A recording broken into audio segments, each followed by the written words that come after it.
also got you, because I remember one time there was like a SIG or something, and you were, I think you were walking around with milk. Chocolate milk. Right? Yeah. So I got you chocolate milk. Thank you. I wasn't sure if it was chocolate milk. I got you a regular milk. Thank you. I got you a Minute Maid apple juice. These are all things I like, but so I watched your first episode. It's funny. You got a bottle of whiskey from Monarca and giving me chocolate milk. Like, yeah, I do have a preference on that. Yeah. You know what? That's probably, you're probably the only adult cornhole player that I know that doesn't need to have that buzz, that special buzz to play right. Yeah, I don't. No? You just, have you always been like that, or? Definitely not. I would say my first couple of years, I felt like I needed that extra boost, whatever. I thought it was nerves. Mm-hmm. And then I'd say over this past year, when I've really been back in my groove, I don't want anything. I want to actually go do the opposite. I want to be like in my, like, you know when people listen to music, do you listen to music when you play? Or have you ever? I do sometimes, but I haven't figured out yet if it actually helps me or not. So there's a lot of people that listen to music, and everyone's first thing to do is try to listen to like some sort of hype up music, something to get their blood going. I've realized over time I need the opposite. So whenever I listen to music, it's real slow, depressing music that just get my heart rate down, just play my game. Whenever I listen to stuff that got my heart rate up, I felt nerves kind of creep in, that kind of thing. So what, like symphony music? No, it's just like, it's just like slow rap stuff. Oh, okay. Just chill music. It's just chill, hang out the house type music. Yeah. It's not, I want to just find my zone and throw. But can you still listen to it over like a SIG event or something where like they just blast the freaking music? Oh, thank God for AirPod Pros, right? Yeah. Because they tunes all that out. And don't get me wrong, there's times like, whenever I feel like I'm throwing real soft or real timid, then I'll listen to real jacked up music to get myself going. Mm-hmm. But overall, I like to kind of stay mellow. Gotcha. Yeah, I think I try to do the earphone thing, but I just realized that I had to turn it all the way up to tune out like the loud music on the outside, and I was like, dude, this is probably gonna hurt my ears. Well, again, the AirPod Pros, they got that noise canceling. Oh yeah. So it takes all that away. Sometimes what I do, I'll just I'll put them on with the noise cancellation and wouldn't even put any music. Just to lower the music that's on the outside. Yeah. And it helps me out a little bit. Yeah, I mean, you just gotta find your comfort zone. Whatever works for you. Some people, they need to get jacked up, have a beard, whatever they need. Yeah. Just people taking Adderall. I mean, everybody has their get into my groove kind of thing, and mine's just, I want to be upset when I throw. I don't want to be jacked up. Yeah. What was your drink of choice back in the day? Was it beer, whiskey, tequila? White Claw. Really? Give me a White Claw. I don't want a beer. I don't want a shot. Please, God, don't give me a shot. You don't want it to taste like alcohol. You just kind of want it to creep up on you, kind of. Something like that? Yeah, I don't want to make a face every time I take a drink. Right. Now, that was back then. Now I'll drink a beer or whatever, but no, I'm still like, just go ahead and give me a seltzer. It's fine. Mm-hmm. Everyone makes fun of me, but this is what I like. Hey, dude, whatever the winning formula is. Let's see there's not much news going on right now in the cornhole world. Let me see. Well, there's a little bit, and you're a part of it actually. Last night, you got first place with Garnica Jr. Yeah, we. What bags were you throwing? We were throwing greens. Sweet. Which color? We started off with. I can't remember what color we started off with, but we ended up finishing it with the Wizard Edition on them. Oh, cool. Yeah. They were a little bit slower than the originals that we were throwing. Mm-hmm. That's kind of what I needed. And I can tell it's what he needed too, because I think he's used to kind of landing more outside on his bag because it naturally cuts in when the greaves play a little bit more straight. So, but getting a little bit of a slower bag would cut a little more for him. His throw trips me out, man. He's like, you know what? His throw matches his style of speaking. Like, he's real just low, the way he talks. Yeah. And then the way he throws, he just kind of he's staring, like he doesn't care, and he just he just kind of just chunks it like that, but it goes in. He get on a roll, and he's got a little roller too. Like I know he throws those white bottom Yetis, and he gets this little roll going on. He can definitely hit a roll, and he was hitting a couple of air mills for sure. It was just a little bit of a roller coaster. Maybe he was a little bit nervous, but sometimes he'd get in 4 or 5 frames of struggling a bit, but then he'd have 4 or 5 frames of on the hole. Oh, nerves definitely get the best of us. Yeah. And then McCaden and Chad got second. Chad Barita. Mm-hmm. Did McCaden get his throw from you?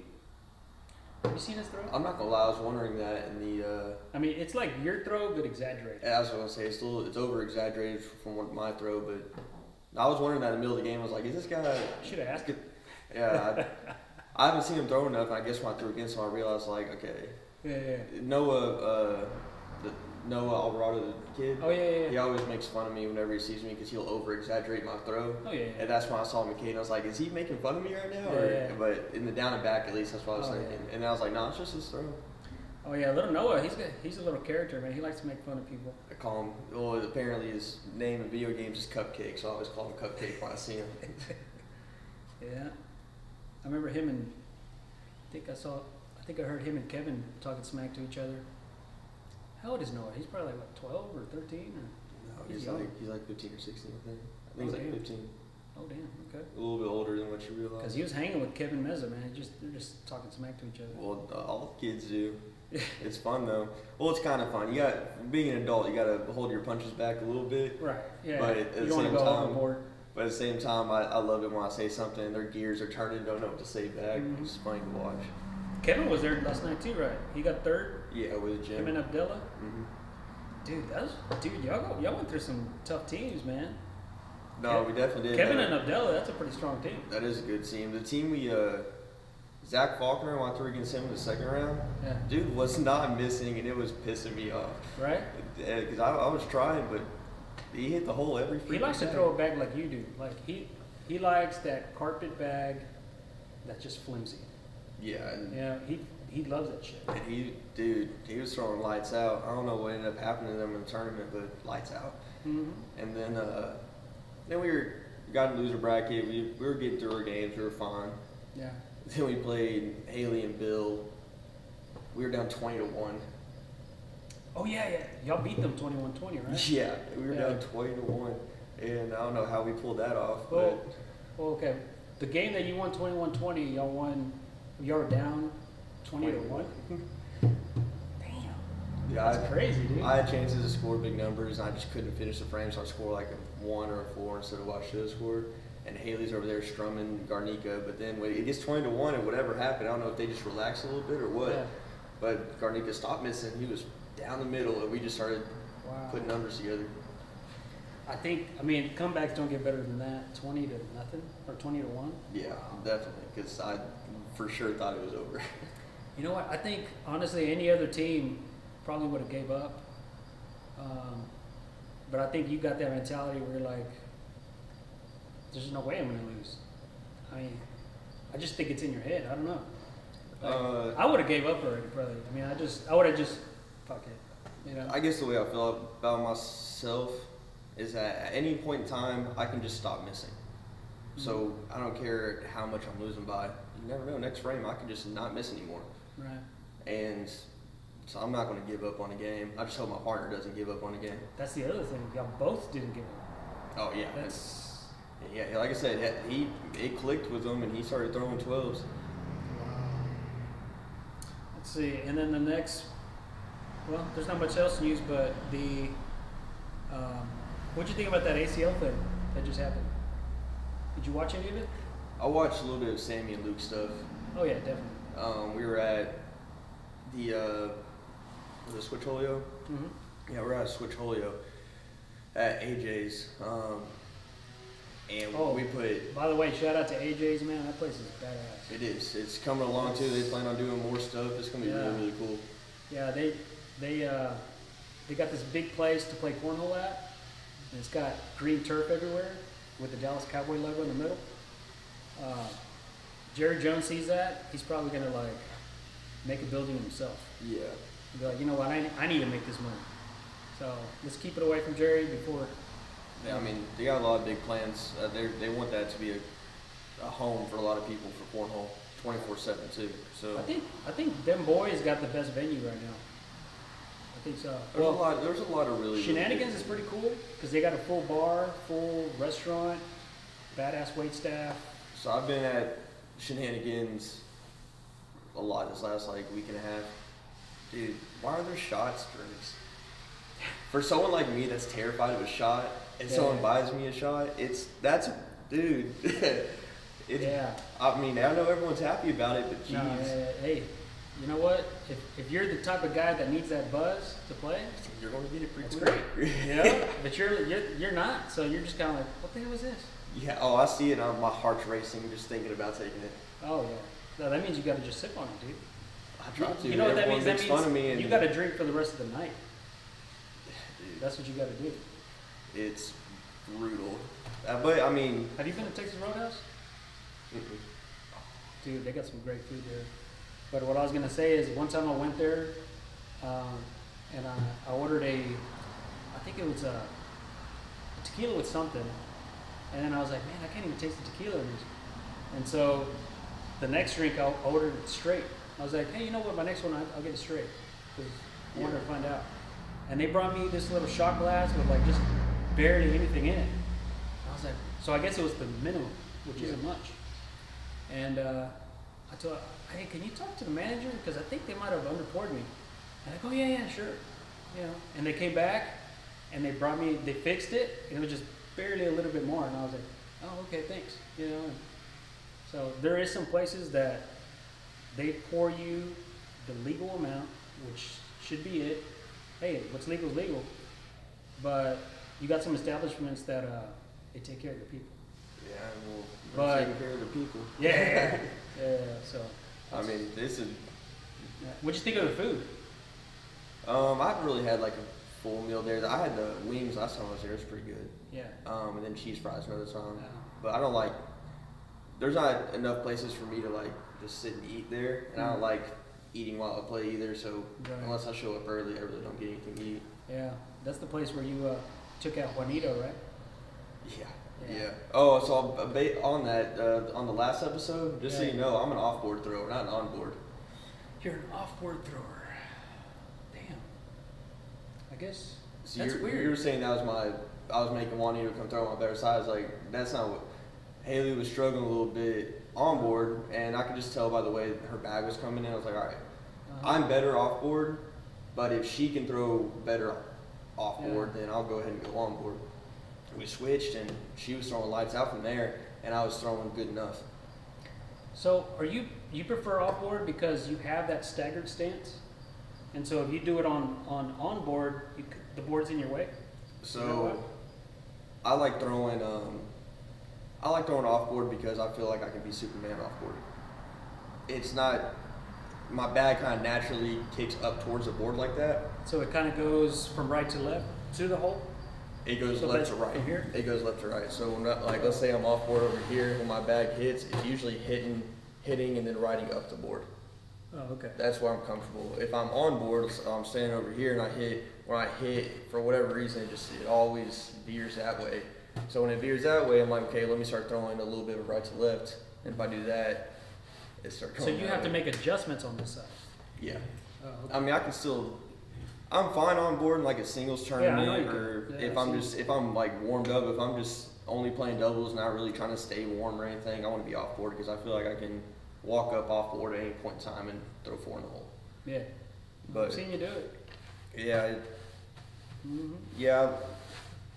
And plus, like my left to right that I have off board is more comfortable. My right to left, I mean, I can make it come from pretty far out. And then my airmail feels a lot better off board too. Yeah, dude, those airmails you were hitting on those guys in, what was that, Choctaw or what? Oh, at 5,000 the first casino tournament. Dude, that was nasty.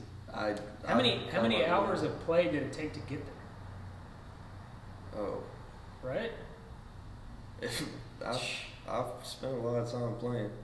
Yeah, that day to that tournament, like, was that an all-day thing? Like, we got there. The tournament ran behind. I think it was supposed to start at 1. I think and it was starting at like 3:30, which was a little brutal. they don't get a big enough room there.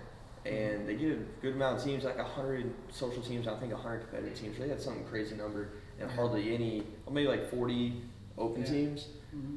But no, we didn't get to warm up. Everybody's real tight on each other. I heard Kevin Meza say one time that you don't need to warm up, that you don't like to warm up. Is that true? I wouldn't say it's not that I don't like to warm up. It just depends? It's just, but no, I don't feel like, am I at my best? No, but I feel like I can walk up to a board, not warm up, get my down and back in, and all right, let's play. Mm-hmm. Yeah. It's not a good habit to have. Right.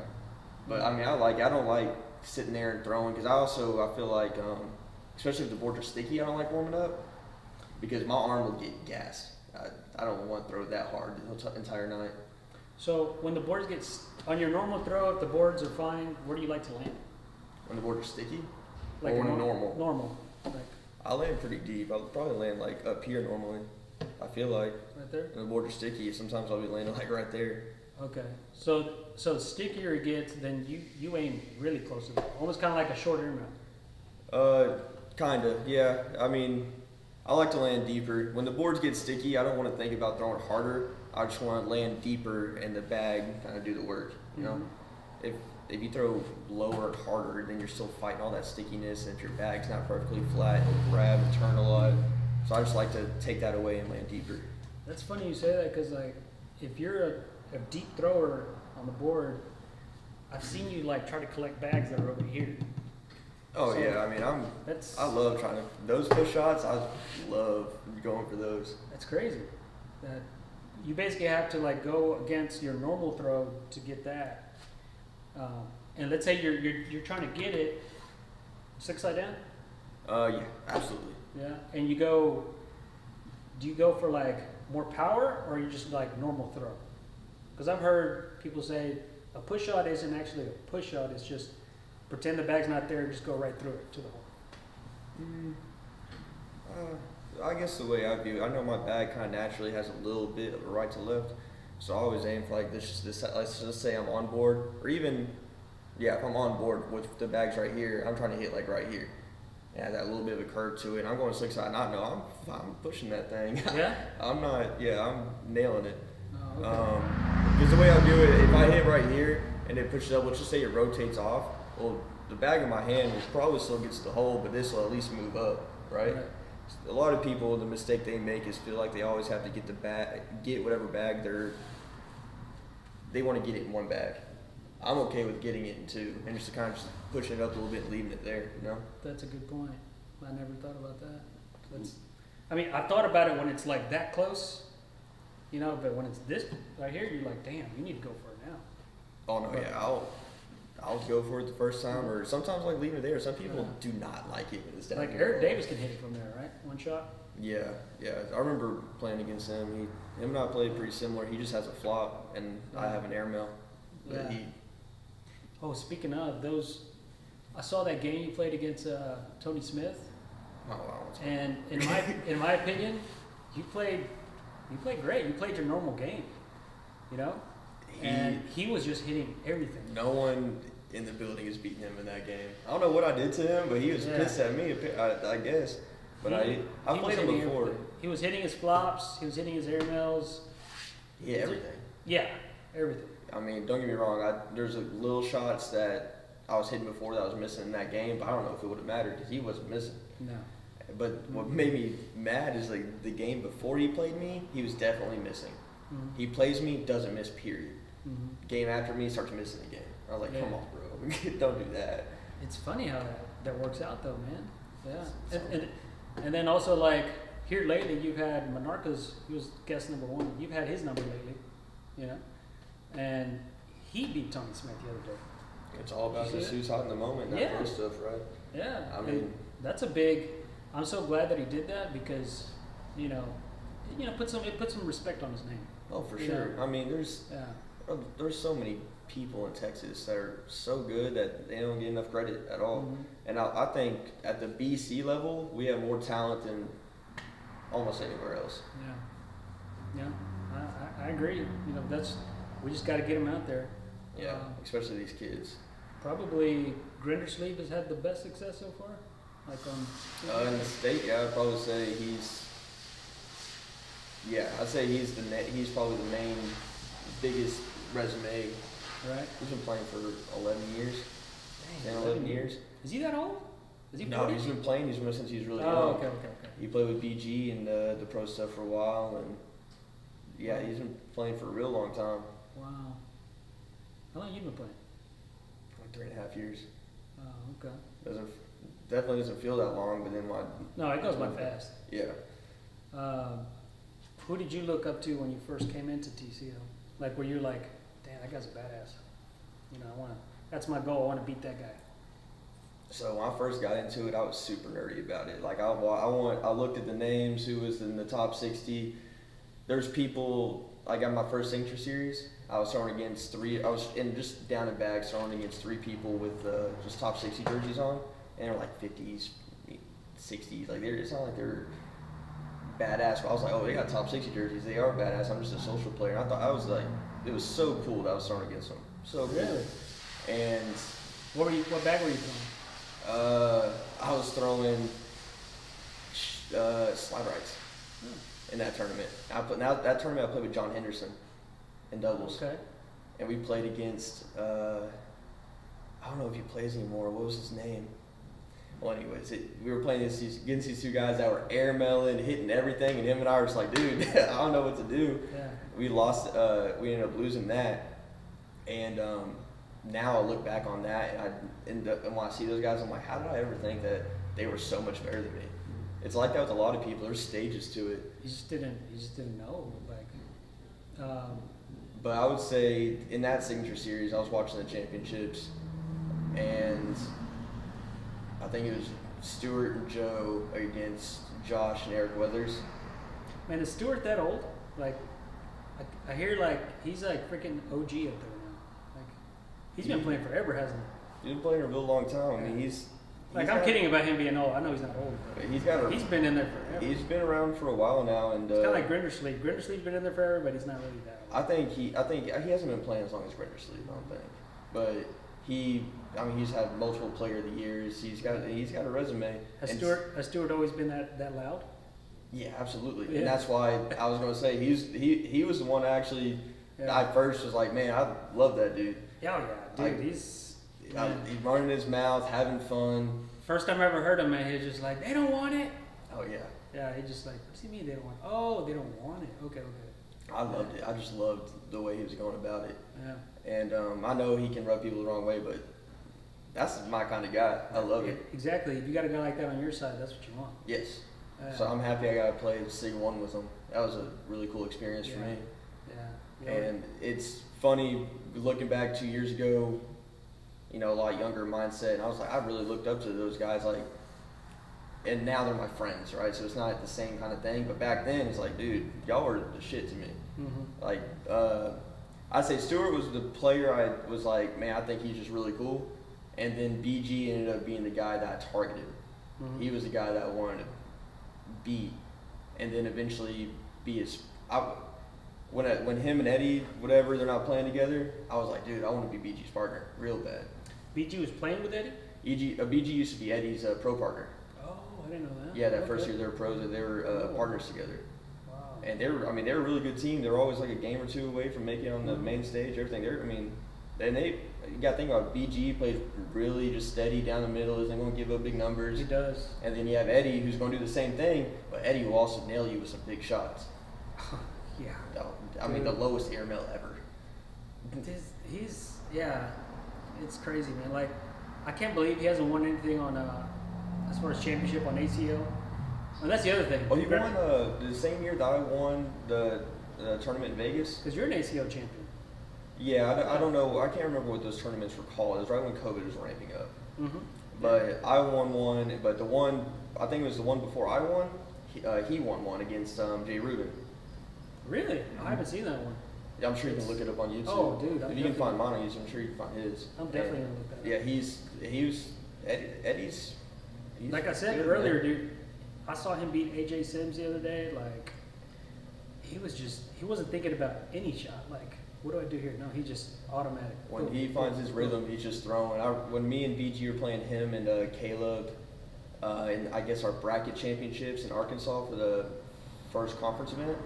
Dude, I was throwing against them, and I think we exchanged frames where we both were hitting we hit like 2 or 3 airmails each. And then Ryan Hodo, I looked over at him, he looked at me, he's like, I didn't like that. And I said, yeah, I didn't either. That's annoying. And he's got this low airmail, just nails the back of the hole, dude. When he's in a rhythm, he's tough. That low airmail, you think that's practice or that's just his airmail? That's coming. Because I've seen you do practice airmails where like you throw an airmail and then you throw a higher airmail and then you throw a higher airmail. I'm like, well, I practice different angles on the airmail because you need certain angles for certain drags. Like I'll come in low for when it's closer to the front of the hole. I'll come in lower. When it's closer to the back of the hole, I'll go in higher. From what BG told me, is that Eddie always practiced on like real low ceilings, like 8 foot, 9 foot. Like no, I think it was like 8 foot ceilings, which is low, real low. That's super low, dude. And that's what he practiced on. That's why he's got that low shot. Wow, that makes sense. There's no way I could play in that. Yeah. I definitely can't now. I was one of those players that I didn't have a sliding shot. All I did was just airmail, open board airmail. Yeah. That's the way I would do it. But, yeah. So you got to the level you're at just from practicing by yourself. So in the beginning, so I started with my roommate named Landon. He was my best friend. We buddies brought some boards over. Him and I ended up getting into it. And he was actually into cornhole before I was. I copied his throw. Like he watched Windsor and all of them. He saw the YouTube videos. Where's he at now? He got really into video games. Like he's starting to stream a little bit, starting to go to tournaments and play Call of Duty. Like that's the thing he went to, and he was better than me. Dude, when we first started, he was definitely better than me. I was copying his throw. We played our first league together. We played open. We got the 3rd place. And from there, I got addicted and kept playing. He went to the video games. And I always messed with him. Now I was like, dude, you was stuck with it. You could be right here with me right now, my partner. And so he has no interest in coming back? He has no interest in catching up. Oh, catching up. Yeah, that's right. He doesn't want to come back and be the... Right. You know what I'm saying? Yeah. And especially now that Hunter's better. He's buddies with Hunter too. Oh. And no way he wants to lose to Hunter. So that's another reason he won't come back. Hunter, man. I remember he watching him play against Monarca one time. He was throwing great. Hunter can get hot and he can beat a lot of people. Dude, you got a little disciples going on now. You got I know Juanito wasn't that good as he is now, but you got everybody that seems to be playing over that 360 right now. They just get better, man. They are. All of them are getting a lot better. Yeah. They're just because they're all trying to beat you. They're all over there. I mean, I get targeted. They're like, oh, it's a switch holio. We got a chance, and then somehow you're getting first or second, no matter what. I'm like, damn it. I get targeted, everywhere I go. But everyone's super friendly. But I know, but they also, I think, they respect the fact that it doesn't matter which one of them I'm playing. I'm gonna play my game. Right. I'm not gonna, just only shoot airmails on you because I think I'm not doing that. I'm gonna play you like you're anybody else. And I block him every bag. That's what Juanito's deal. I block him every bag. I don't know how you do that, man. I don't know how you throw a consistent blocker. That's ridiculous. It's just touch. It's a lot of it. I think has to do. Whenever I would practice back in the day, I'd always set up bags like this, and I would. Oh, you would set 3 bags up like that? Mm-hmm. I'd have 3 bags set up like this. And I would try to land here, airmail it, and one it. And what I'm doing is I'm trying to work on my touch, work on using the whole board, So you wouldn't try to land and push, you would just try to land? Just try to land. Oh, okay. So you're playing hopscotch with your bags? Yes. And I always like just having bags on the board and moving them around, just working on getting around them or pushing them a little bit or, whatever it was. And that I just worked on developing my touch. That's freaking cool, man. Where now I can, use multiple angles and stuff. Like when people play Ghost, like there's definitely benefits to Ghost. Like I'll play Ghost every once in a while, but yeah, you're getting consistency, but you're not getting realistic. I think Ghost is like slide in the hole, open hole practice. Yeah, which is awesome for guys that are sliders, but yeah. people are going to put a block in front of you, so then what are you going to do? Mm-hmm. If you're a badass ghost player and your last shot to win the game is an open hole, then, you know, odds are you're going to freaking make that shot. You know, unless the pressure gets to you. Pressure definitely gets to you. Oh, my God. Dude, pressure? Jesus. I can't even tell you. Pressure, my first time playing with BG was at the Star. It was like, I think it was the first tournament they had at the Star. He called, wanted to partner up with me. I was a D player at the time. And we played Matt and Herrera. It was a wind tunnel in there. That on top of my nerves, oh, dude. When we lost that tournament that quickly, I think we went 0-2, I've never felt worse in my fucking life. Ever. Dude, yeah, I felt so bad. And that, I swore I wasn't going to let him down after that. But I thought you never. So back in the day, BG used to be your mentor, where I wouldn't say he was my mentor. just your goal to, I want to beat that guy consistently. I want to beat that guy, then transition to, man, I just want to be that guy's partner. Right. And he was just good. I remember he'd be in the backyards of some of the houses we went to. He'd be in the backyard. And I would try to take him seriously. I just want to play against him. Daniel Vincent, if I had a chance to play against Daniel Vincent, I played him in the cash game. He whooped me.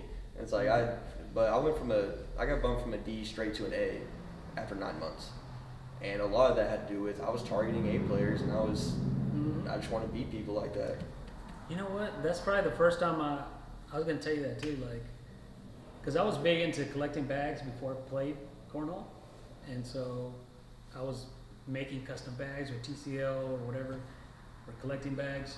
But whenever I had a transaction with TCL where I had to do emails or something like that, that was the first time I think I heard your name, like, because you used to work at TCL, right? Mm-hmm. So you would answer my question and it would say Grand UpChurch. And I'm like, oh, cool, okay. And then one day I saw like the results of some tournament and it said Grand UpChurch won first place, and I was like, dang, that TCL office guy's pretty good. I was like, who is this guy? You know, and then I guess eventually you just branched off and that's all you did. So what was that like, working with TCL? What were you doing there? Just answering? I did a little bit of everything. I mean, seriously, a little bit of everything. I don't think I had one specific job. Were you in charge of bumping people? At the time, I had a big influence on it, but a lot of that's still on directors. But I mean, I would definitely go through and say, hey, this person didn't get bumped because the director didn't feel like they should be. I would bump them because I know I played almost everywhere I know. Right. I mean, it was an experience I'm glad I had. And there's still to this day not many people know much of my history at all. So I got bumped to an A after 9 months. Was playing at Roro's in Alvarado in some tournament, and Bobby Fink was there, and he threw against me. He liked me. He asked me to be his pro partner. Well, I got in as an ACL pro with him. Did that year of ACL pro, won the thing on TV. Well, then that summer, I got laid off because of COVID, and Chad offered me the job, and because he knew how much interest I had in cornhole and how much I wanted to help and that kind of thing. So I took the job with them. They made their post, hey, I'm working for TCL, whatever. Then ACL said I wasn't allowed to be a pro if I'm working for TCL, and I was like, how did they find out? The post, and at that point, well, back then it was more hot, right? As far as the ACL TCL thing, it was more hot, and there's a lot of ACL people that don't like me, which is whatever, and they saw a chance to get at me, so they got at me. But Troy reached out to me, and every time Trey Ryder and I have had a conversation, it's always been a very just straightforward, nice conversation. And I just told him, man, I need to take this job. I'm not gonna chase being a pro over a job. So I worked for TCL for a year, got a lot of experience, and then however things ended, it ended. We're all good now, and then I started the center cornhole thing, and just playing and working for Baghdaddies a little bit. Yeah, that's my. Was that a shitload of emails you had to deal with? Dude, right? You know how many messages they get? The same message, the same questions. Same questions, right? The same questions. I figured you'd have like just Copy, paste. I did on something. Next like bag email, copy, replacement, paste. bag Or just, replacement, or you already copy, copied it, paste. so paste, boom, boom, boom. Yeah. Send. And it's a lot of times it was the same people asking the same thing. It's like, dude, Yeah. you know how many times we'd make a post about a bag dropping and 4 people, hey, what time the bag dropping? Dude, it's on the post. It's like those kind of questions, man, it was annoying. Oh, but man. That's people weird. don't want to ever look. They always just want to immediately ask. Right. No, you're So right. I mean, it'd be 10:30 at night. I get a question that pop up, and they didn't expect me to answer them that late, but I always did. Mm-hmm.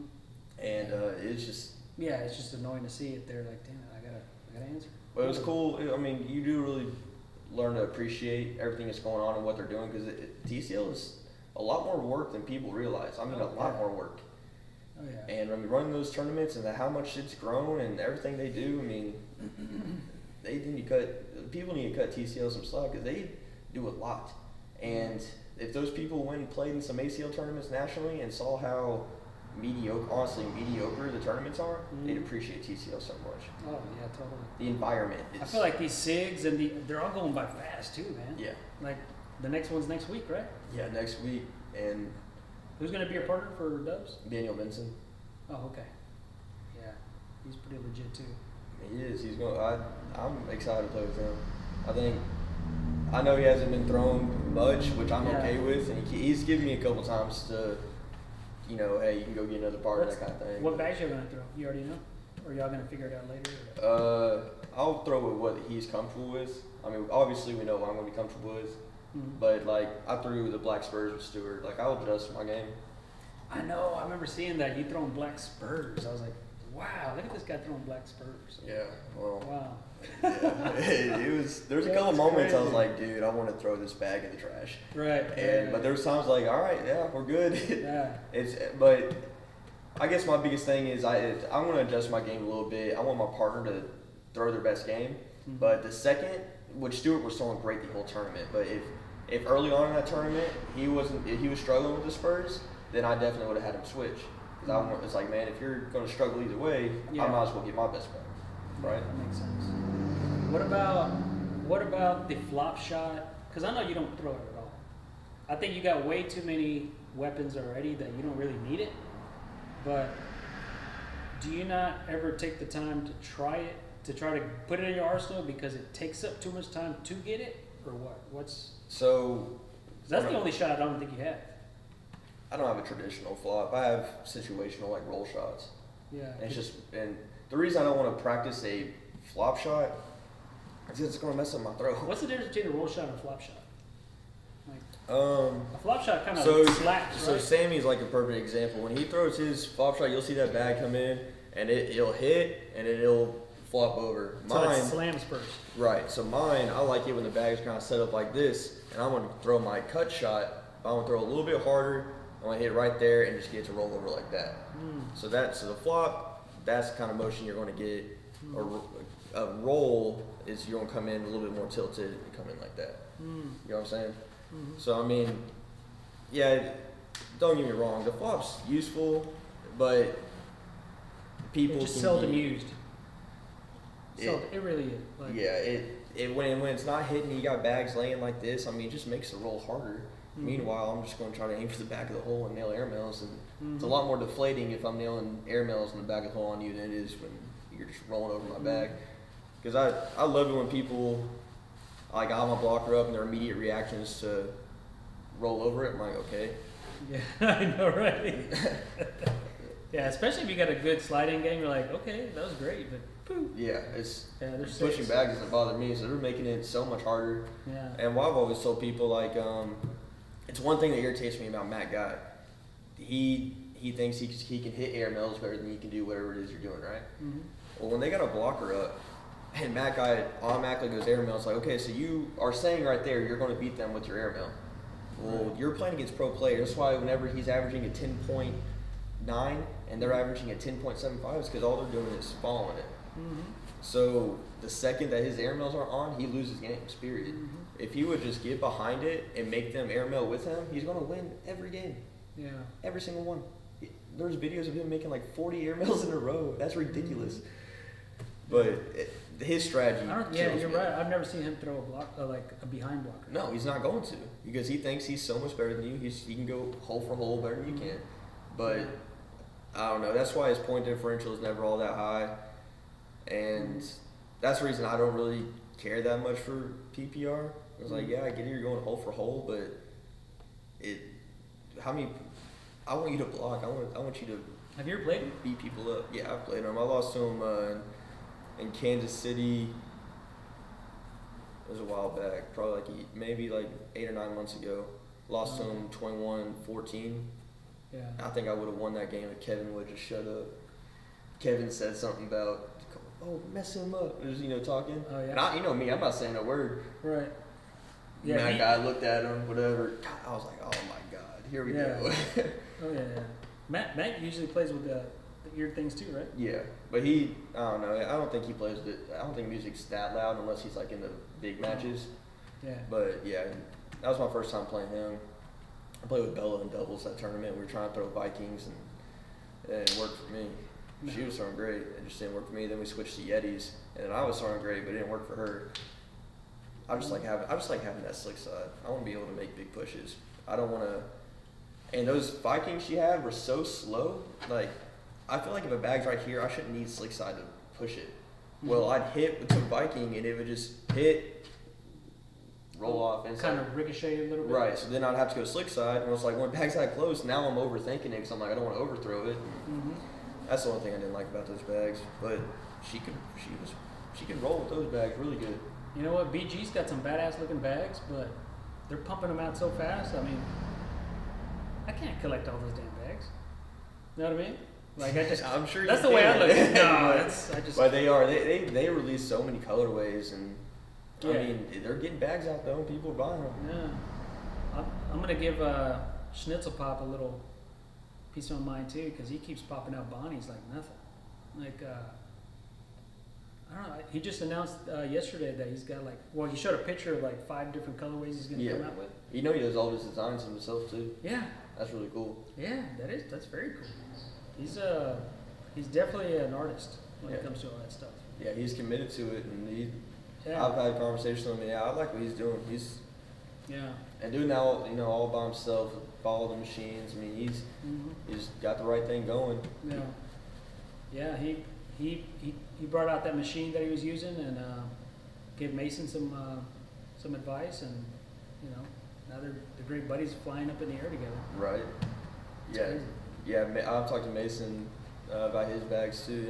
And Mason's that Gambler bag's a really good bag. Yeah, I like that collector he's gonna come out. It looks pretty cool. I just don't know what it feels like. Yeah. Yeah, I threw it the other day. It feels like a Gambler, but it's got cooler looking art on it. Oh yeah. Yeah. You know what? It's got a pissed off gorilla on it. Because I think the Gambler's what is it, a 6.9? I thought it was a little bit faster. I thought it was a 7.9. Yeah. 7.9. Okay, so I guess the collector's going to be a 6.9. They're very similar. Yeah, he's being smart. He's attacking that slick side game. That's why. So at the end of. That's the other thing. Matt Guy throws a slick bag, doesn't he? He has a little wobbly bag. So it's not a slick bag. It's like a middle of the road kind of bag. Oh, okay. It's a Surefire, but whatever the fire version of those speeds are, it's pretty much that.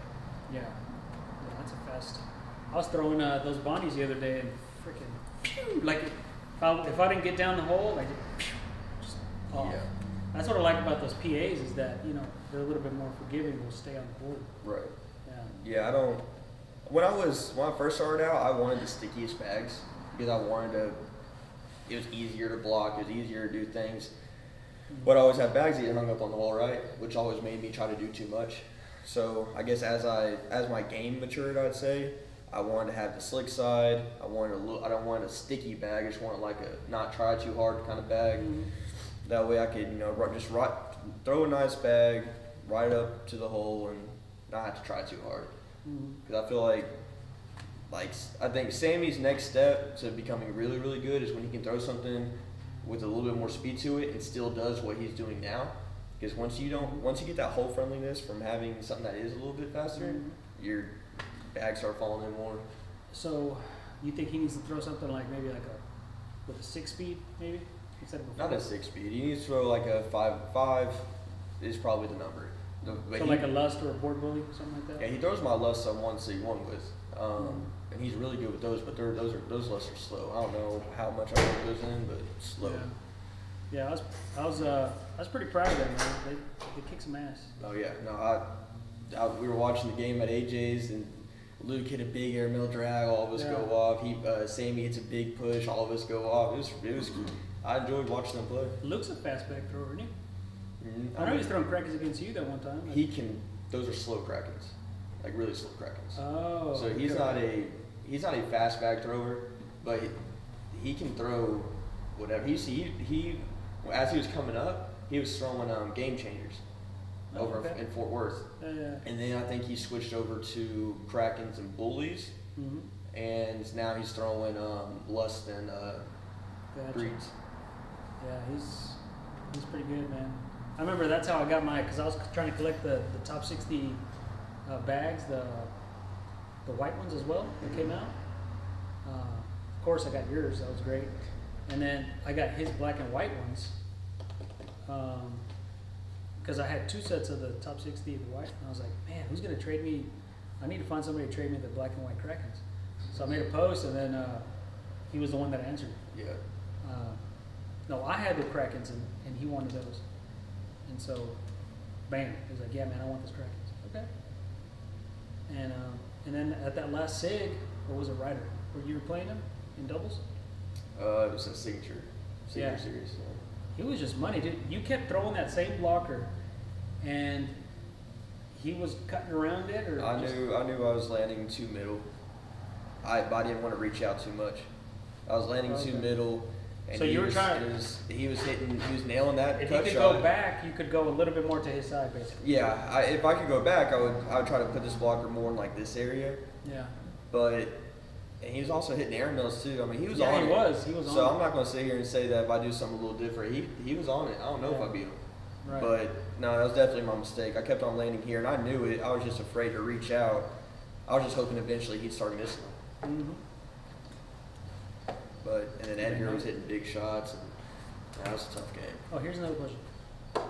Who would win out of a 2 out of 3 match? Chad Jacobson or Jason Andrews? Because honestly, I've never seen Chad play. I mean, I've seen him play while I'm playing, and I can't watch the whole game. You know, but I've seen Jason play because I played against them. And so here's the deal. He's an airmail throwing son of a bitch. When I don't know. They're close, dude. It's also like how much they've been drinking, those kind of things. But I want to say Jason would beat Chad, but at the same time, if they played each other, I think Chad has it in his brain. Jason does too, but Chad's a different level of I ain't gonna let Jason beat me. Yeah. And I think Chad would turn it on. I don't know. When they both get going, they're actually both pretty good. They just never get a focus on throwing, right? Yeah, I've seen Jason. Like, I played a signature with Chad last season, I think. Maybe it was the season before. And we ended up getting, like, 3rd place or something like that. We did pretty good. But we were beating up on some, like, high-end teams. Yeah. And we were playing Batson and Sean Weatherford. You remember Sean Weatherford? I've heard of that. He's from there. He's really, really good. But that game, Chad was not missing an airmail. He was smacking him. I was fired up. I'm over here holding on to dear life against Caleb, and he's beating up on Sean. So Chad, when he gets hot, he can throw. It's just he isn't. Dude, in the middle of the game, people come up to him and start asking him questions. How are they supposed to focus? True. Yeah. That's the only thing that. Does he have a flat bag? I know. It's not perfectly flat, but it's flat enough. Yeah. Know? See, the thing, mine are always like coming in like this. Yeah. You know. And Jason actually told me the other day. He goes, "Dude, you need to stop throwing carpet, man. You throw like I do. You throw a wounded duck." I was like, "Okay, I mean, you're right." Yeah. But I don't know. I feel like most carpet bags are just the sexiest looking bags. You know, they just are. I mean, a game changer ain't. I mean, the game changer's pretty cool. But I don't know. I like full art on the bags. Yeah. But that carpet material is just my kind of material. Right. But the all side, back in the day when they were coming out the all sides, I had a set that got broken in Real good. That all side, slow side, when you get it real worn down from throwing it outside and stuff, it plays like carpet. And Really? when they get like that, dude, I swore I was unbeatable. And then my dog freaking chewed up one of the bags, and it was a 4th of July set too. So it was like Really? limited edition. And I was so upset. What kind of dog is it? It was a husky. Is it still around? Not around now, but yeah, he was. I think my roommate just said. I think I had my bags on the counter. He just set them on top of the dog cage. And he was in the dog cage, and he was younger, so he snagged it. Hey, so you're from Rockwall and you moved to Arlington? I was from Rockwall probably up until middle school, right? Oh, okay. And then I moved to Midlothian. And then from there, I lived in Midlothian all the way through high school, graduated from there. Then moved to Arlington with Hunter. Gotcha. How'd you meet Hunter? Just the cornhole? No. So I was buddies with a guy that I've been friends with elementary school. We're all graduated playing Fortnite. All of us were playing Fortnite together. Okay. And I met Hunter through him because they both went to the same college playing baseball. We met from PlayStation playing Fortnite. He was really good at sports games. We all started playing 2K together and stuff like that too. Mm-hmm. People think Hunter is super nice now, but if everyone would have met him back then, dude, you would talk shit to him, he would apologize. Like he was the nicest dude ever. Really? It made me so mad. Wow. I was like, dude, come on, like let me hear it one time. Yeah. And he wouldn't do it, and then now he's out of his shell, you know. Yeah. He's not a drinker either, is he? He's not a drinker, but when he starts drinking, oh my god. Oh yeah, dude, he gets drunk. And so I think this past Monday, not the Monday just passed, the one before that, he was playing league with Matt Morris up in Rockwall. Yeah. Apparently both of them got super drunk. I remember seeing that post. He was throwing 1s and 2s. Wow. I was watching the games. It was just funny, but yeah, whenever he drinks, he goes hard. And then, but I don't know. I don't know how he does it. I'm not like that at all. He was the one telling me about his that he likes to do sandpaper on carpet sometimes. That's my thing.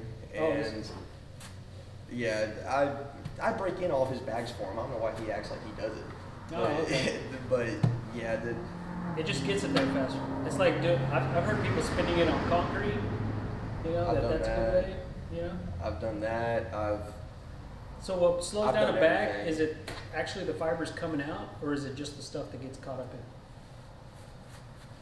So, okay, first of all, I don't recommend doing the sandpaper thing, because if you don't do it right, at least practice on some bad bags, like that you're not going to use first, because they will, like if you do it too much, it will bust. Oh, of course. Yeah. And that's not getting covered if you sandpaper your bags, and we can tell if you did. Right. But when you do it, sandpaper, fabric shaver, take all that stuff off, and it makes that material a little thinner, which happens over time anyways, but also gets these little bit of frays come up. Right. Which helps. And as you throw it, the bag starts flattening out more and more. Mm-hmm. And once it gets that way, it gets sticky. Mm. So like the original set of greaves I had, and the original set of sandpapered them, and but they got slow really, really fast. Mm-hmm.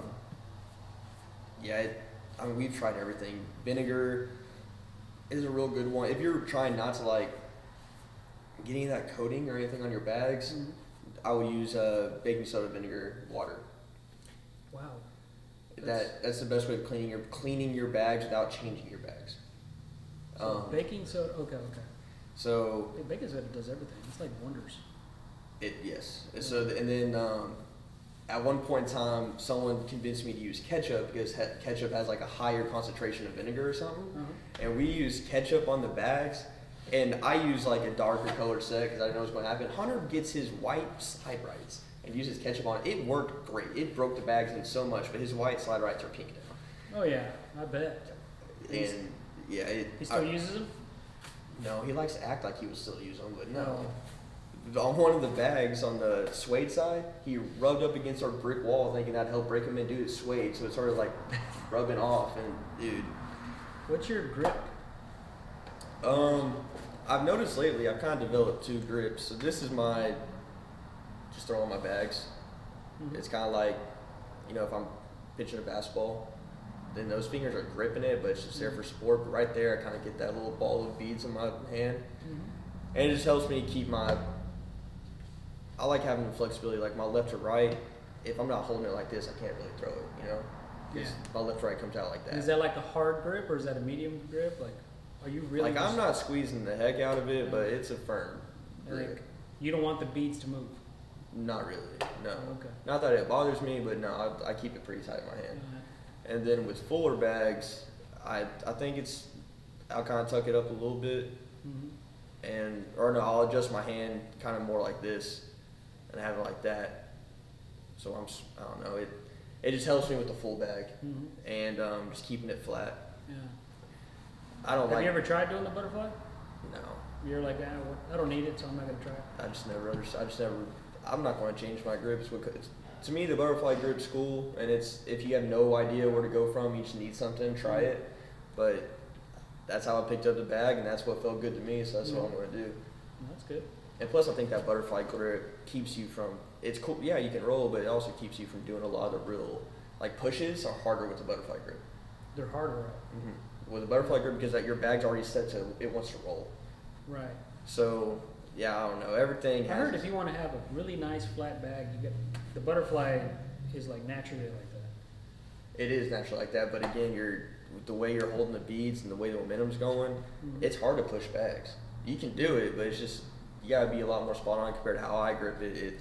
The bag wants to kind of drive compared to butterfly grip. Your bag kind of want to lift up. So what's going to be your weapon of choice? Signature? Yeah, against me. Oh, it's right now? Yeah. What? Did you bring any bags, or you want to use something here, or? Let me throw those turquoise PAs. Okay, that'll work. Unless you're throwing them. No, I'm gonna throw the blue ones. All right, I want to throw it back old school. Throw those. All right.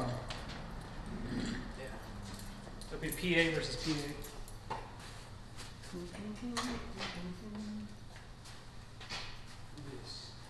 Go ahead and warm up. Warm up. I thought we talked about this. Oh, you got to use restroom or anything? No? All right. You? No, I'm good. All right, let me sit.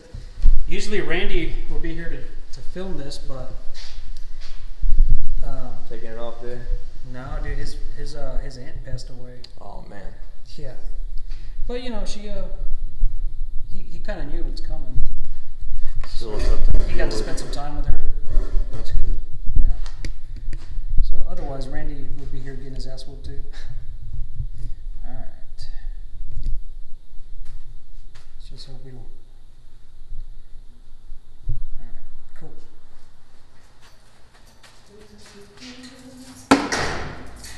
All right. So I played 2 games against Monarca. I got 8 on him the first time, and then he told me to switch to a faster bag, and I got 13. I don't know if he'd let me get more just to prove that he was right, but I don't know. We'll see. All right. Okay. You can't throw like my throw. No, I can't. No, I'm saying don't copy my throw. I tried to, man, but You stopped doing it? no, I still do it, but I don't do it exactly the way I used to. I used to be like this, and I would just be like, just like that. But now I'm just kind of like, just kind of straight back. Right. Instead of just dipping back. Right. But So, I noticed you don't just do that. You always bring this foot like this. yeah. I like to have all my weight kind of on my front foot. Lets me just drive it. You know what? I've noticed that if I try to do that just without doing this, like I feel like my knee starts to get sore. Yeah, it does that for a while. So Yeah. I used to throw with my toe. What's up, brother? I used to throw with my toe 1 inch straight the hole. And I always, when I came down, I always hit my leg. Well, Tom Allen, he's been around for a while. I was playing in that group with him, and he taught me to turn your toe in. So when I bend down, it brought my knee out of the way. So that's the reason I do that. A lot of people, how many people I've had say, "Why don't you point your toe with the whole line?" I think I know what's going on. Yeah. But that's why I like doing that. That's the whole purpose of it. Yeah. I haven't incorporated that part yet. As far as doing that. Yeah. Here, let me see. Do it.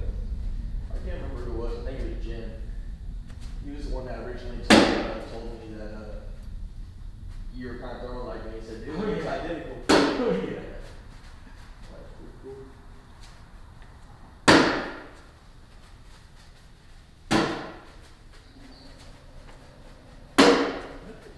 I said, I need one of those. Get that. What's up, Judson? What's going on, brother? How you doing? Doing all right? You know Grant? Nice to meet you. Yeah. You gonna film this awesome game? Yeah? Yeah. Usually, Randy would be here, but he couldn't make it today.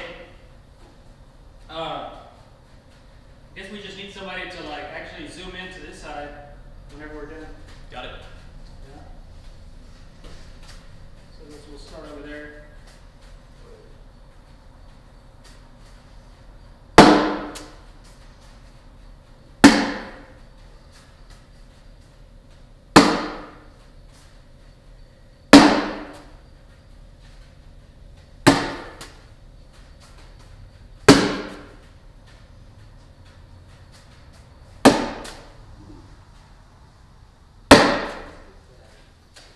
So when you grab the PAs, it just feels like home. Yeah, that's what I love PAs. Well, not as much as I used to, but now I like to have a slicker side, but they just feels, that's what I got good with. Feels like home. All right, you spin it. Sure is. It's on you. Here we go. How many points am I going to score? Let's see. All right.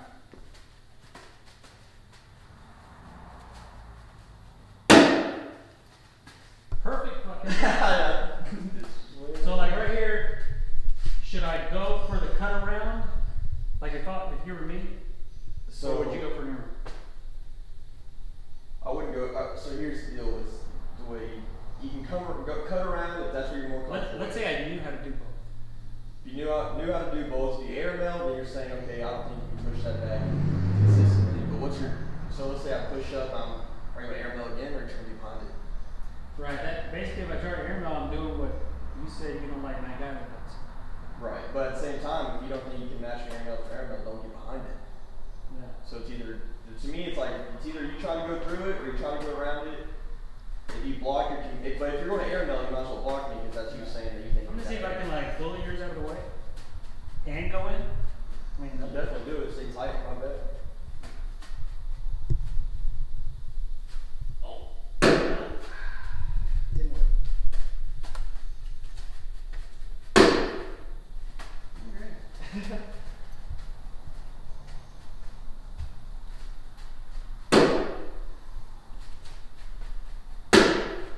Perfect.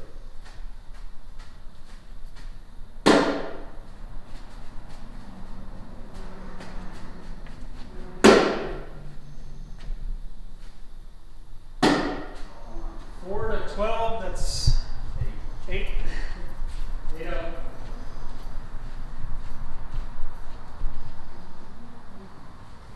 Yeah, that was a perfect blocker right there. Okay. Kind of lift up a little bit on my normal throw.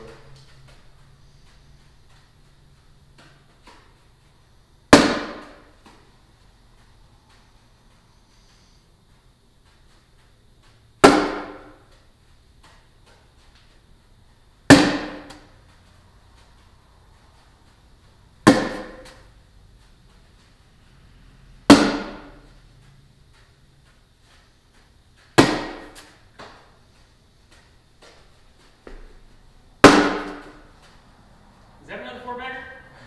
Alright.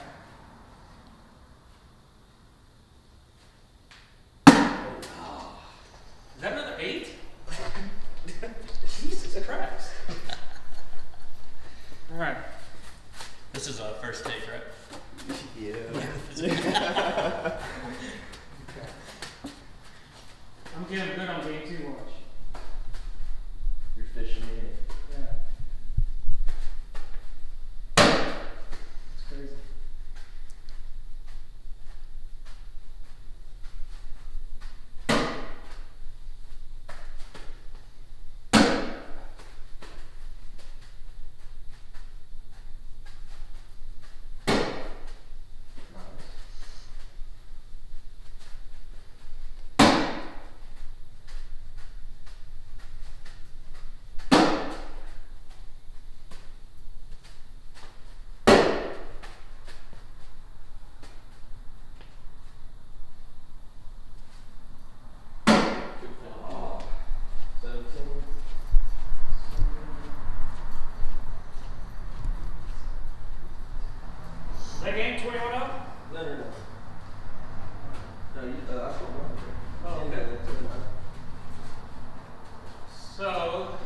Scores, so he goes 1. 17-0.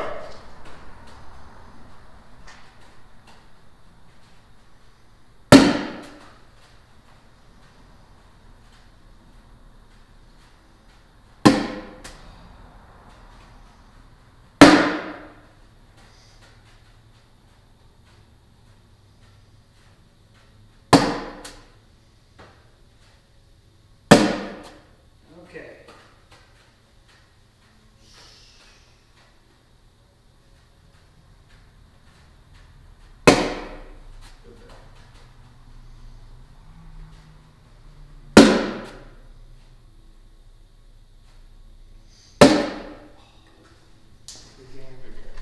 All right, 21-0 first game.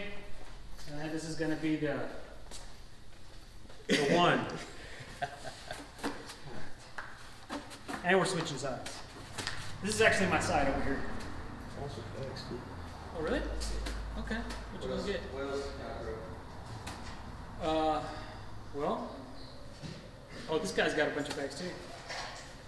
Here you go, Grant. Oh. Nice, some sexy bags. So this is the matchup right there. Okay. This bag has a lot of influence from that. Okay. So I go first this time. Oh, yeah.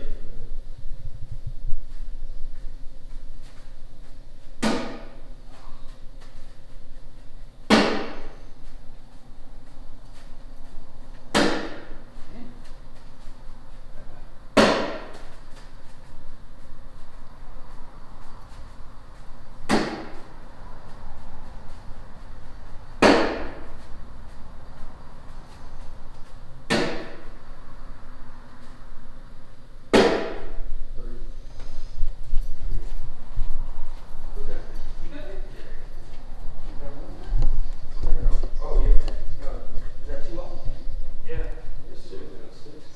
6-0. See, there is improvement. Instead of 8-0. All right, here we go.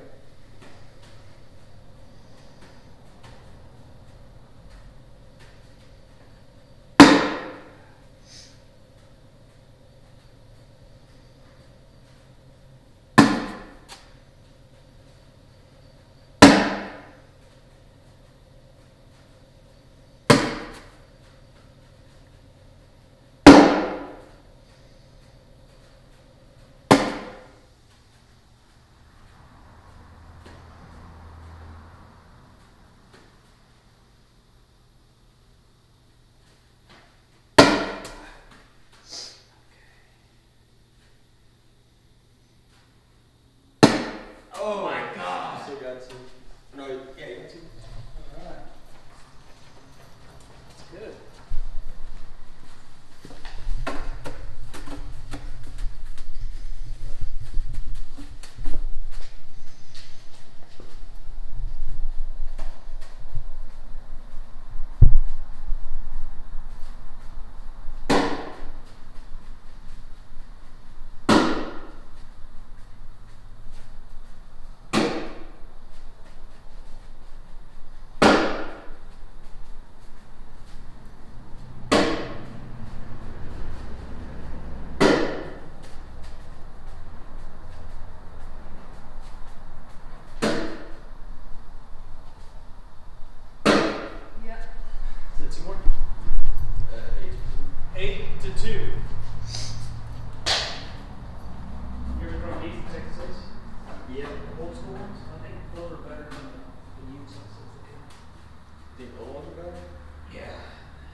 Oh. Damn it. It's 7. 16 to 2.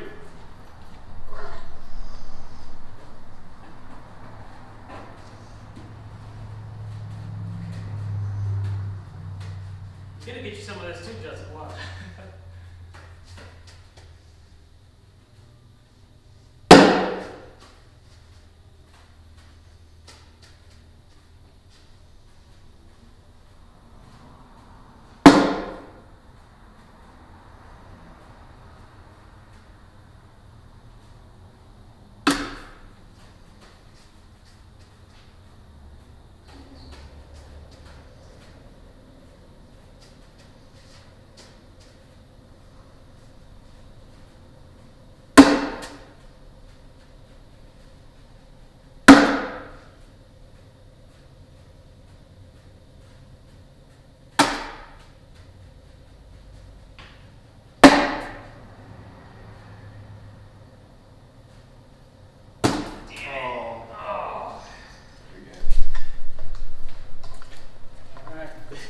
Hey, I'm going to film this one.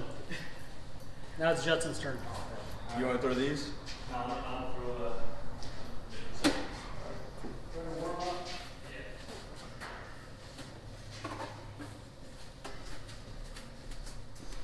I like the Christmas ones better. Yeah. You feel like they're different? They're a little different to me. I don't do anything to my bags. I just throw them.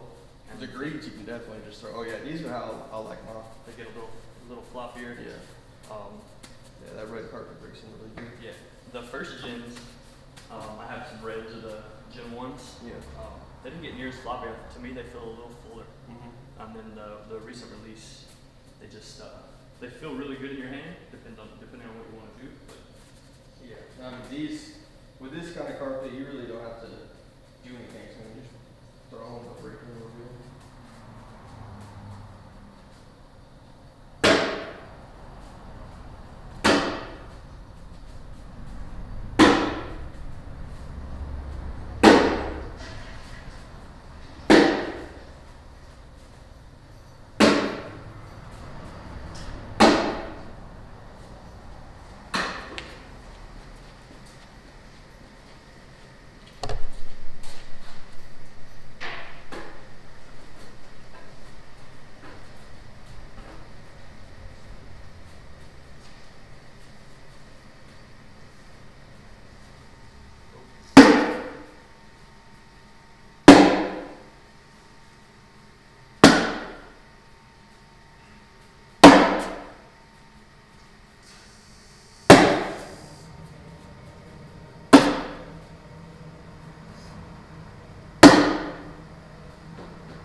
Go one more.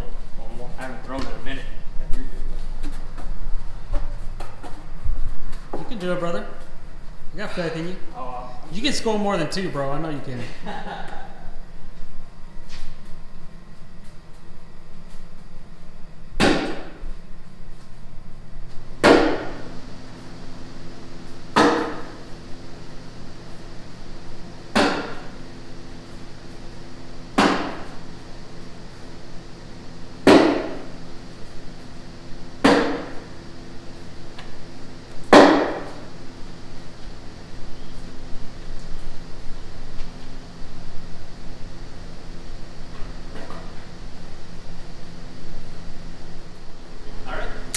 All right, here we go. Ready to rock and roll? I'm going to predict that you're going to get... No, I'm going to give you 5. I'll give you 5. All right, what bags y'all throwing? Let me see. All right, so it's greed versus greed. Okay. Greed on greed. Oh, gotta hit the board.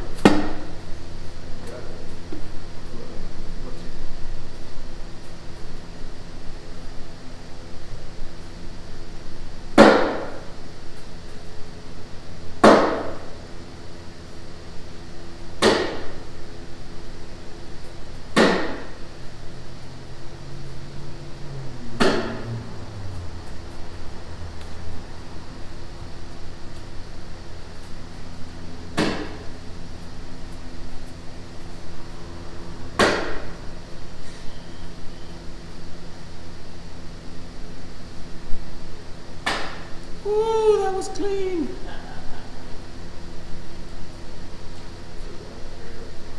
That was a clean ass wash.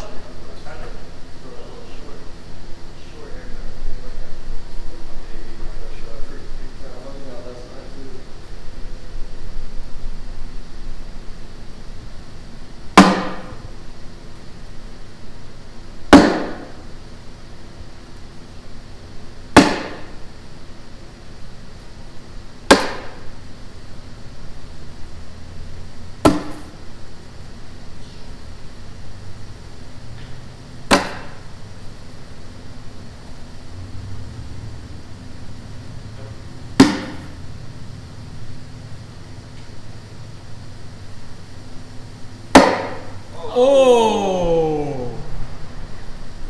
It's 5? 10 on 5, yep.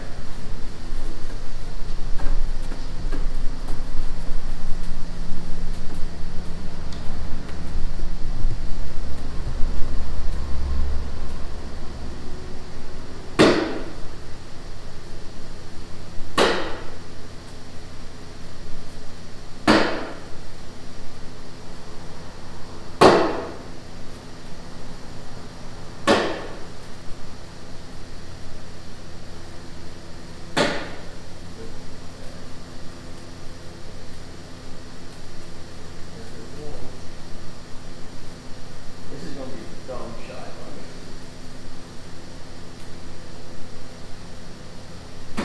Oh.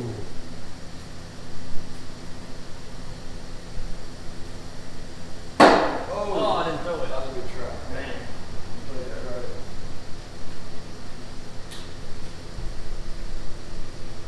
Thought I could throw it any harder than it did. What's the score on that? He scored 2. Alright.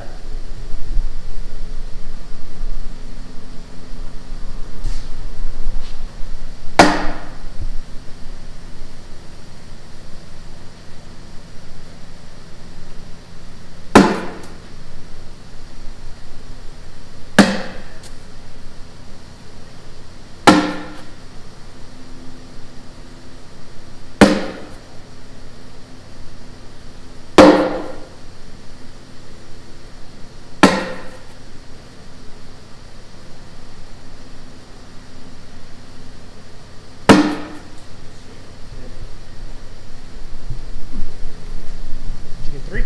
3 more. 8-2. You just need 3 more points, Judd.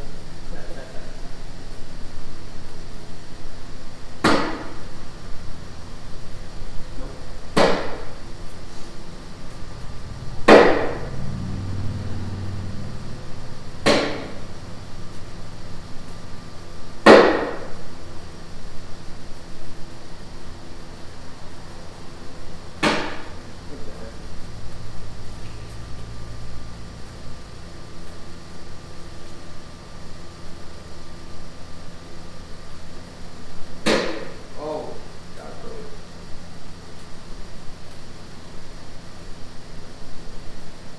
Nope. Damn. 2?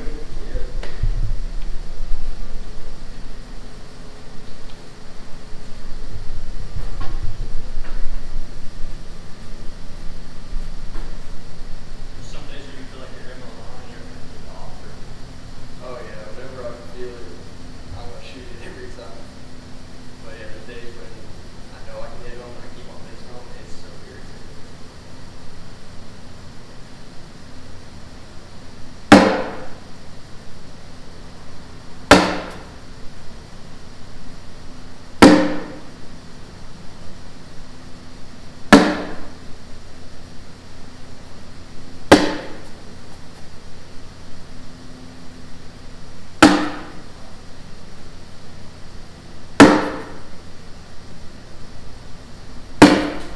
Ooh. Is that 5-12? Yeah. Got them all. Nice.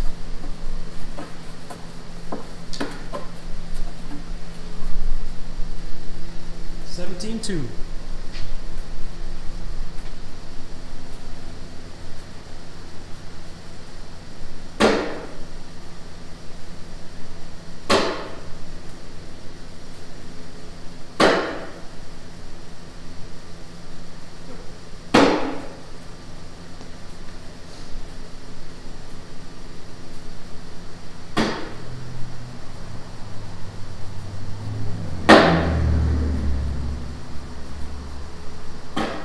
Oh, that was pretty.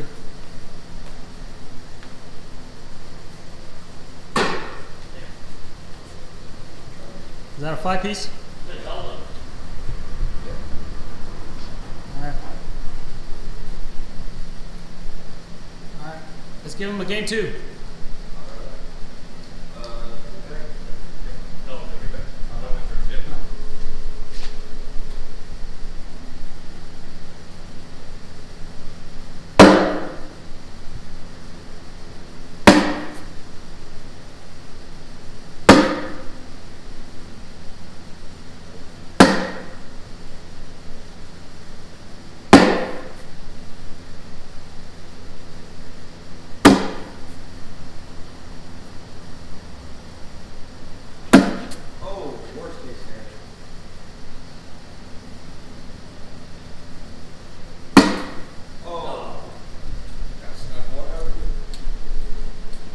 That was a very greedy bag.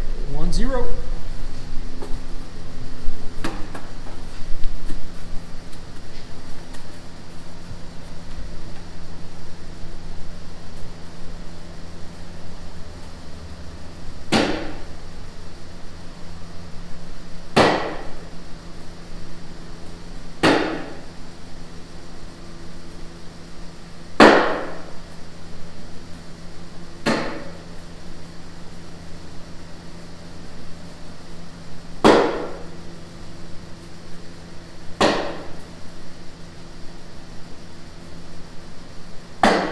Oh, nice.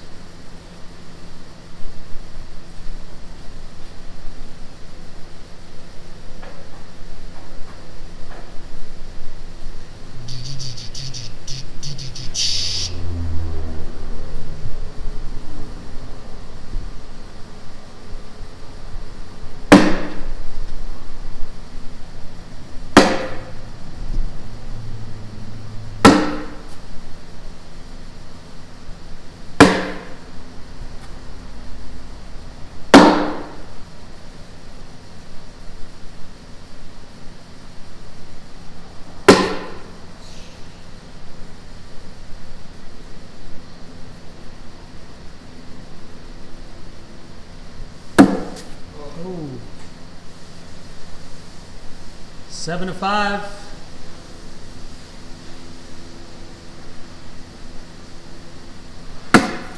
Oh. Trying to get it a little more outside. You got another one, didn't you? Yeah. 2-0.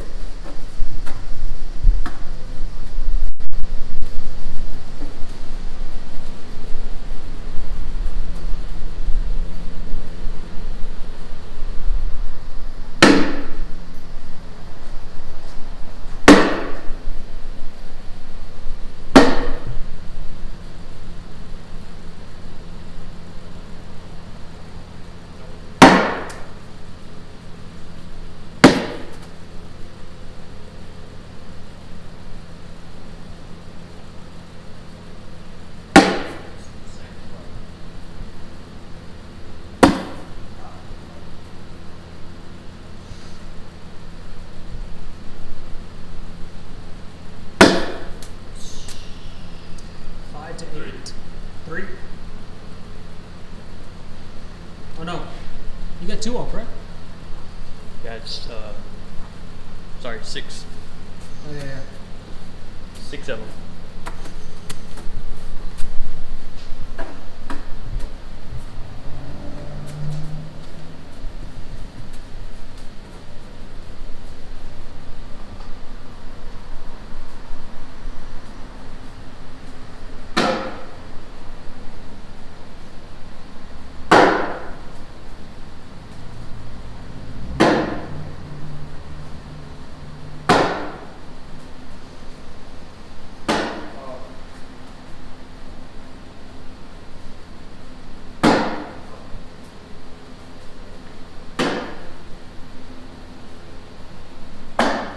Nice bag. That'll wake you up.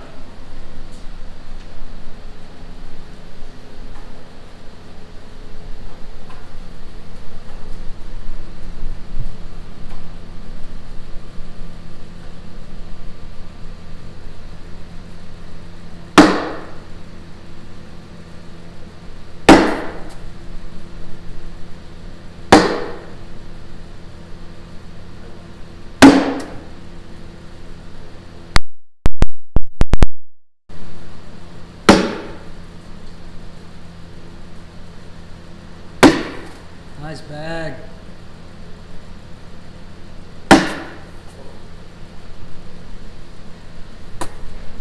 Hey, you're doing good, man. Killing me. It's all good. You got to learn from my mistakes.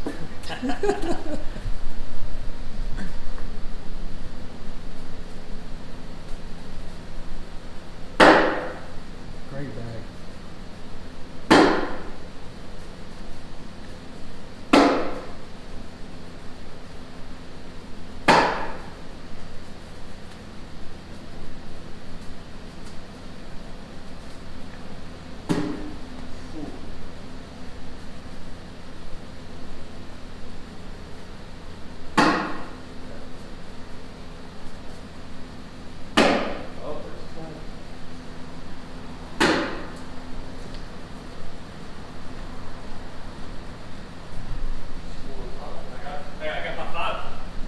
Told you.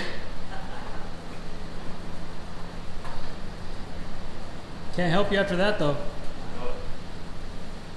What's the total score? 13 to 5.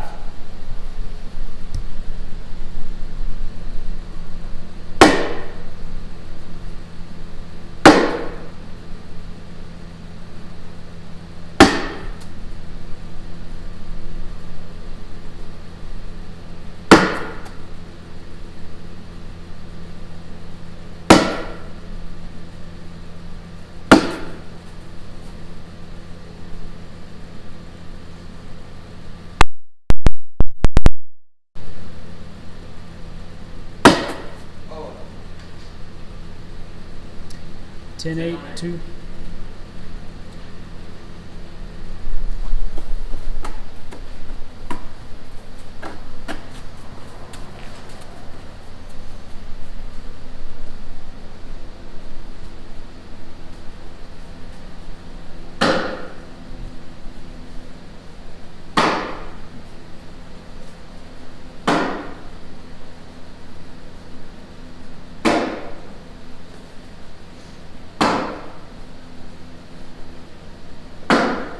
Great bag.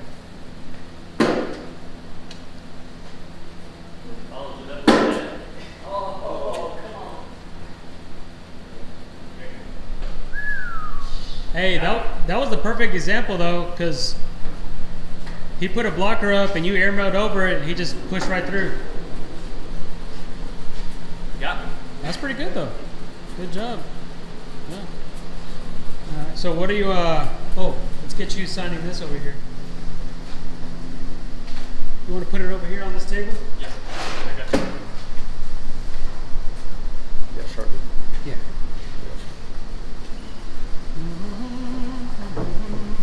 I don't have a real cool signature. Well, it doesn't matter, dude. However you want to sign it.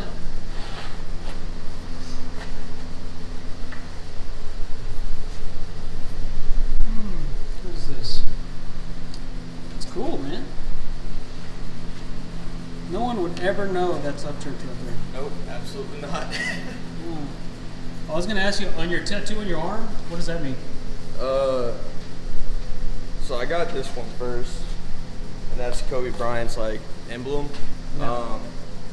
I'm a big Kobe Bryant fan, kind of like a father figure to me. And whenever he passed away in that plane crash, I just wanted to get something. So that's what I got. Kind of, Right. it's Mamba and then Infinity for forever. Then he's also number 8. Gotcha. So yeah. Okay. Hey, can you take a video of me and him doing our, what do you call it, the podium? Podium. Yep.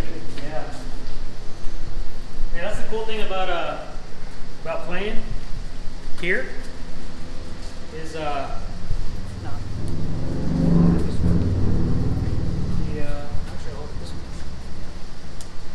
Is I can always get second place here. At least. At least. Yeah.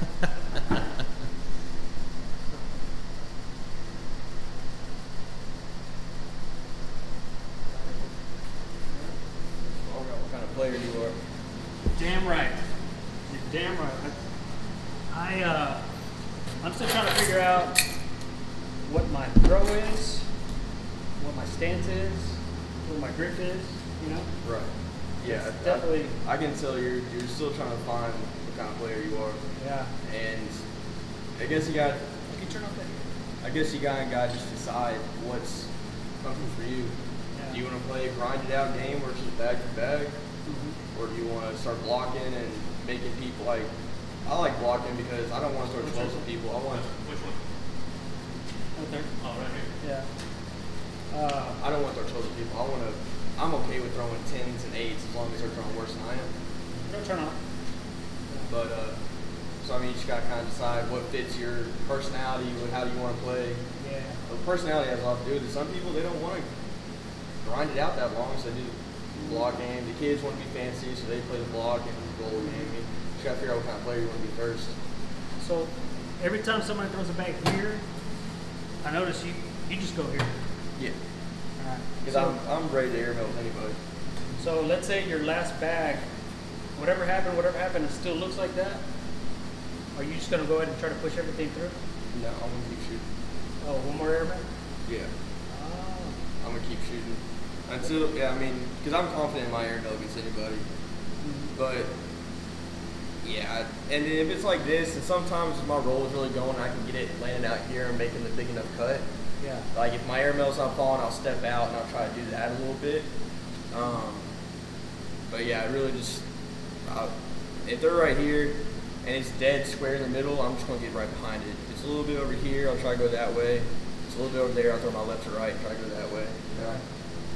There's one bag he had, it blocked right there. That's when I stepped out and I was just going left to right and kind of. He ended up getting his bag in the hole, but I kind of want to throw my left to right and not. One big mistake I see people do is they think when they throw cut shots that they have to completely avoid a bag. No, you want to make contact with it because you want that bag to kind of start moving out. Because as it moves out, it makes your shot easier. And it makes it harder for them because now they got to start stepping out and coming at an angle. You know what I'm saying? So, yeah, that is, if you want to throw cut shots, try to use their bag. And worst case scenario, it still goes past it. Well, you know how they say that a V block is better? It's It's impossible to actually throw a V block, right? It's kind of, you just want to throw a block and hope that it becomes a V block, right? I don't think a B block's better, in my opinion. Not for, it might have been better 2 years ago when no one knew how to flop and really get around like that. But when you V block, okay, I can attack these corners easy and make that bag rotate out of the way in whichever way I want it to rotate, right? Compared to a bag that's flat, the bag's bigger on the board, or it feels like it, and it just limits options. I like, this is how I want my bag to lay. I want my bag to feel big. And that's why I like trying to get my blocker up here too. Because what I'll do to some people is they get used to throwing this, so they throw a little harder, trying to go through. Okay, well, I'm going to not block you, I'm going to go in the hole, and they still have that little bit harder of a throw, and they fly off. I don't care who you are, a block will get to you eventually. You're right. Yeah, it gets to me every freaking time. But yeah. So as far as standard cornhole goes, what you got some different colorways coming out? At SIG, or are you gonna? Or At SIG, it'll be the same standard colors that was at Ryder Cup.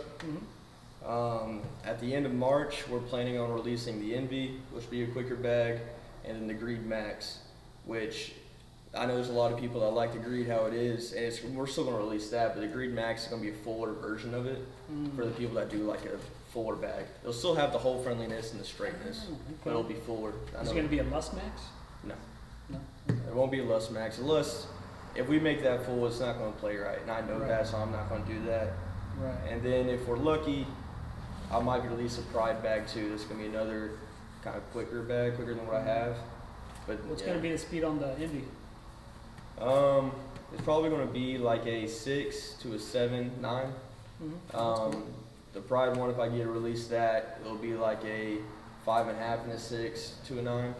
Cool. So the Envy is going to be able to play through sticky boards, which the way you see at Signature Series, the way boards are going, it's getting stickier. That Envy is going to be free money.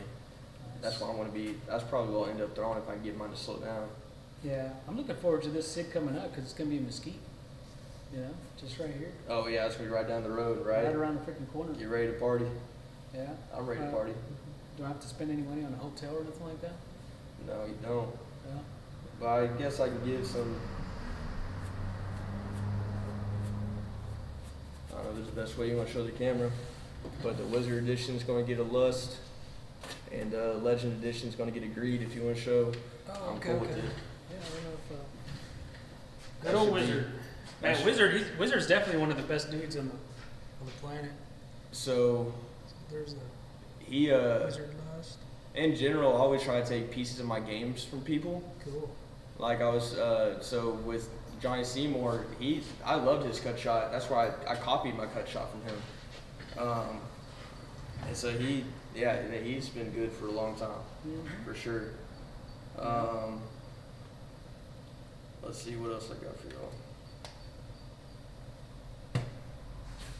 There's the Envy and all the colorways. Do you want to look at those? Oh, dude, that's cool. Yeah, I think I like that blue-green one. Look at that. So the Envy's going to come out in March.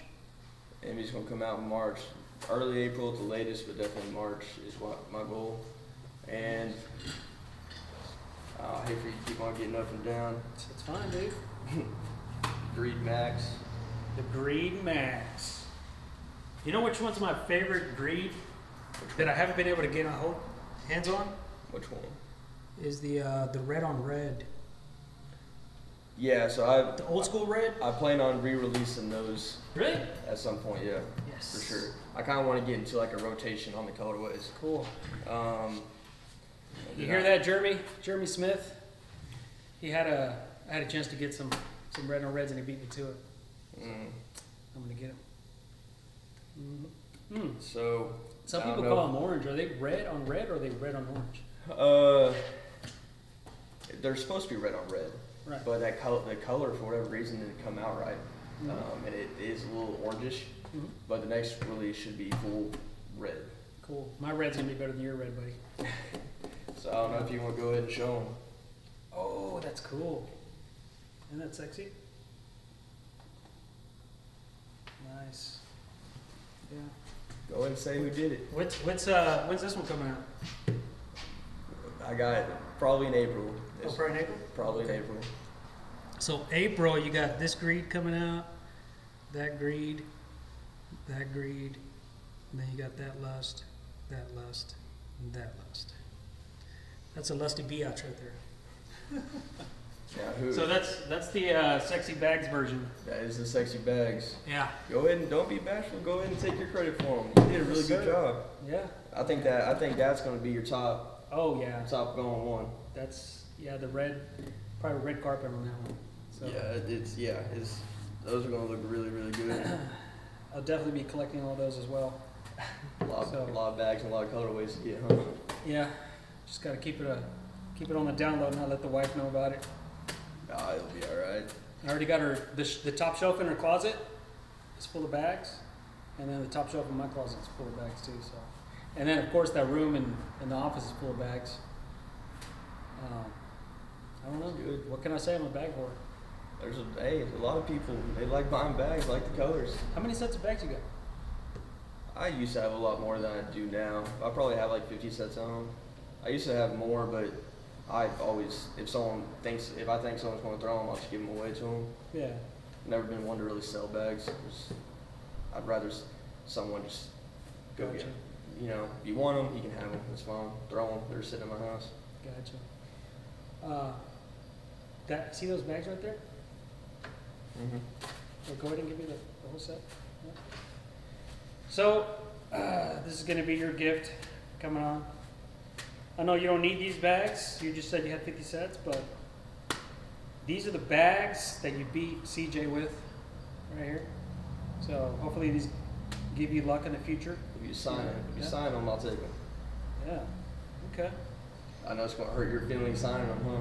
It does. Yeah. It does. But I'm never going to get rid of them. Let's see here. Got a.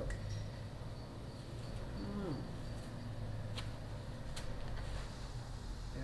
Don't hesitate. Just go ahead. Yeah. Hey, so what made you go all the way to Greenville yesterday? Because I don't see you going that far up that much all the time. Because you're usually in the Arlington area. Yeah, I used to travel a lot and play.